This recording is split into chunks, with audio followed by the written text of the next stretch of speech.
realmente me motivou a realizar e botar para frente esse vlog foram alguns acontecimentos que emergiram nos últimos dias. O principal deles foi uma pedrada que uma menina do candomblé recebeu supostamente por uma dupla de evangélicos. E quando a notícia da menina nem havia se esfriado, já vem a notícia de que um jovem de 21 anos entra num culto, numa igreja metodista nos Estados Unidos e começa a atirar e mata 9 pessoas num crime que ficou claro que foi um crime racista.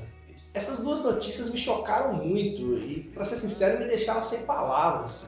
Um menino odeia negros a ponto de matá-los. Outros odeiam aqueles que não são adeptos da sua confissão religiosa.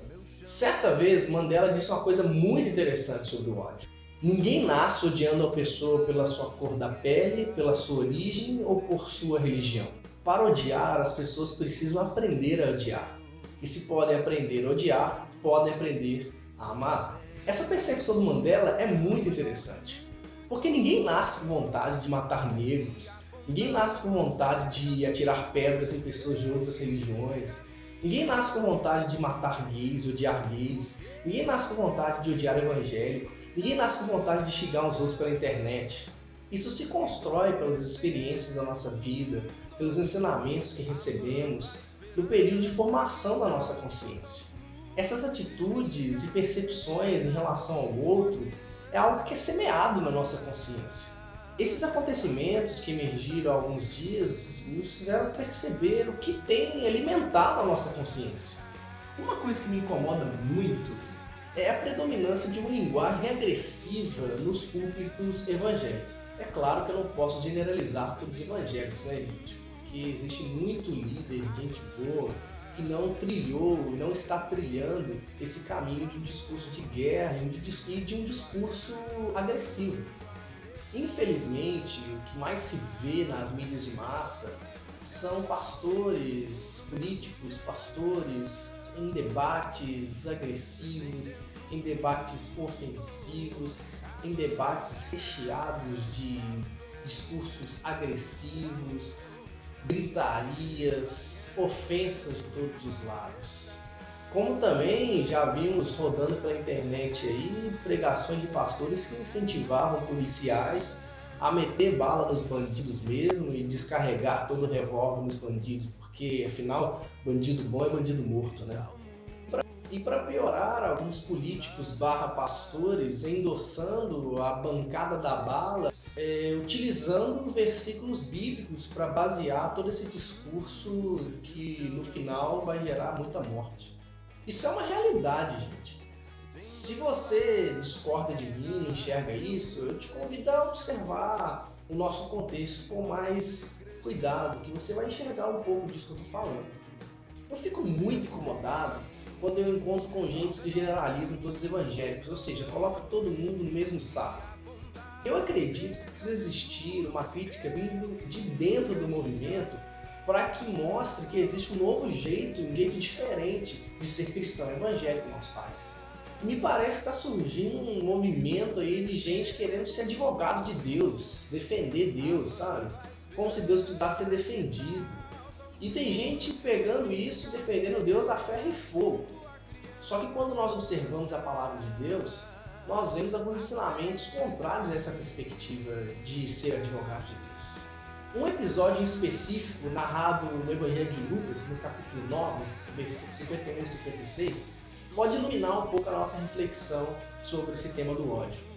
Este texto destaca um conflito que aconteceu entre os discípulos de Jesus e os samaritanos, quando alguns discípulos pediram um lugar para se hospedar em Samaria e não foram recebidos pelos samaritanos.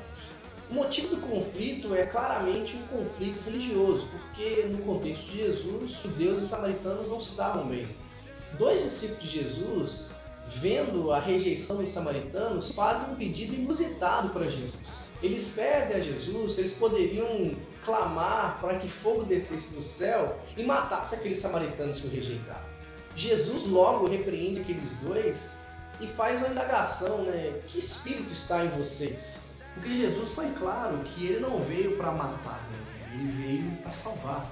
A grande pergunta que fica para nós é a seguinte: será que a gente não está reproduzindo um pouco do espírito dos discípulos de Jesus aqui, que queriam e pediram e clamaram por fogo do céu para aqueles que eram contrário à sua perspectiva? Será que com a nossa fala a gente não está meio que querendo destruir aqueles que são diferentes da gente?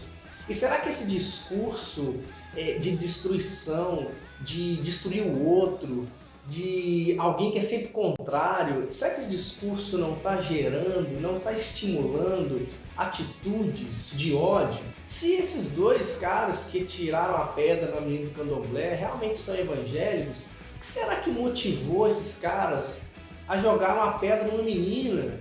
Alguém que não tinha como se defender de maneira nenhuma.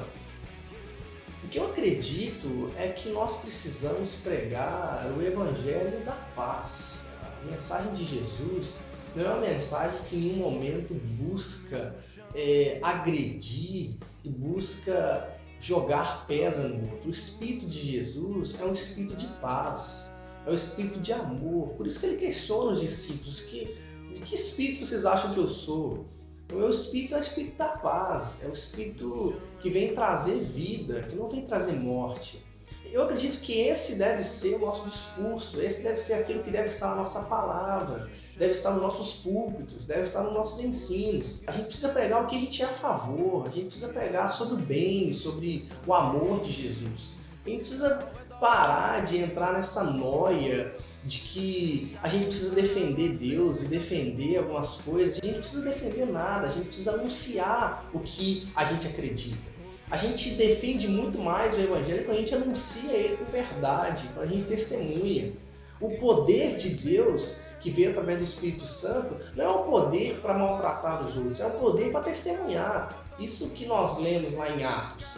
Então eu acho que a gente precisa rever um pouquinho e parar para pensar seriamente se décadas e décadas de discursos de agressão, discursos de batalha, discursos de guerra, não pode estar gerando um monte de evangélicos e de cristãos violentos e propícios à violência. Que Deus nos abençoe e nos dê a graça de viver o evangelho cada vez mais com o espírito da paz e o espírito do amor. Um abraço forte e até a próxima. O amor se espalhando ainda está.